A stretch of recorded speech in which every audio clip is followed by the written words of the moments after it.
told the court that this is a matter of habeas corpus. If they allowed any further time to be spent, it meant that if this detention is unlawful as we contend, then we have subjected the Maria Chin to a period of detention which she does not deserve. So we said this had to be done on an urgent basis. And in fact, their instructions are very clear because the IGP has already come up with a statement in the press, very full statement justifying the action. So it should not be very difficult for them to get instructions to file an affidavit. So the court has said that yes, okay, they will give them 1 day. Monday they have to give us the affidavits.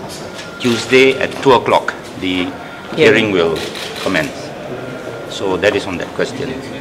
Then we also raised this question of allowing Maria Chin to appear during these proceedings.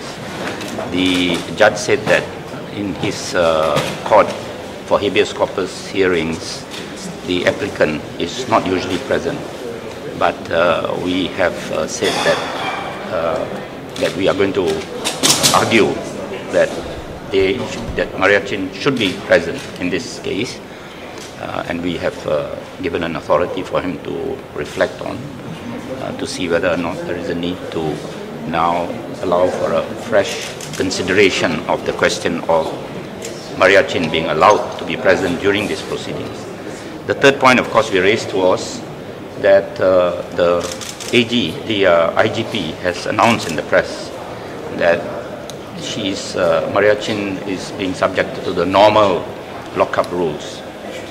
In our affidavit in support, we have suggested this is not the case. She's being subject to solitary confinement, which is, cut off from everybody else, walled in.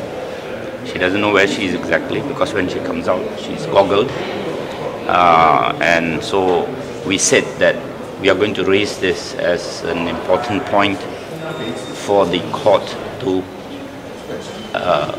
sanction the fact, give judicial sanction to the fact that the IGP and his underlings do indeed follow the lockup rules, because lockup rules allow for, especially those under investigation, you cannot give oppressive or punitive conditions of detention. You can't deprive them of blankets and so on and so forth. I mean, Maria Chin, so that was the extent to which we had the appearance in chambers.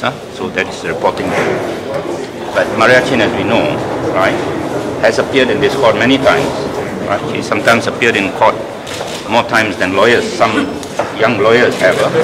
So to suggest that she is going to be a threat and she's going to interfere with investigation is mind-boggling, and we are shocked that that is the kind of treatment that she's being given. Whereas in any civilized society, when you're doing investigations, you do it in a way that is in decorum with civilized conduct.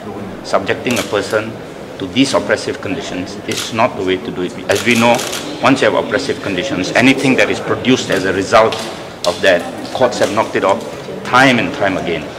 So we are going to make out a very strong case that first is that it's unlawful to detain her, that there is an ulterior motive in detaining her. It was done on the eve of the Bersih rally. All these points will be canvassing on Tuesday. Over and above that, we'll say that the kind of conditions for investigation, assuming that they do indeed to do investigations, are quite improper and irregular. So HAKAM has come up with that. The UN Rapporteur also has views on this kind of detention during investigations.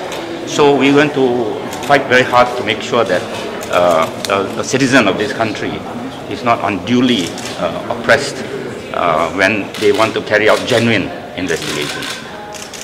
I think in the interim, going by what the IGP has said, he said Maria, if he was quoted correctly, Maria did not get a mattress because she didn't ask for it. Well, we are asking on her behalf that she get a mattress, that the lockup rules are fully complied with, a blanket, a pillow. So we make that request on her behalf, so that from now until the date of her hearing, she's at least treated humanely. That's what I would say.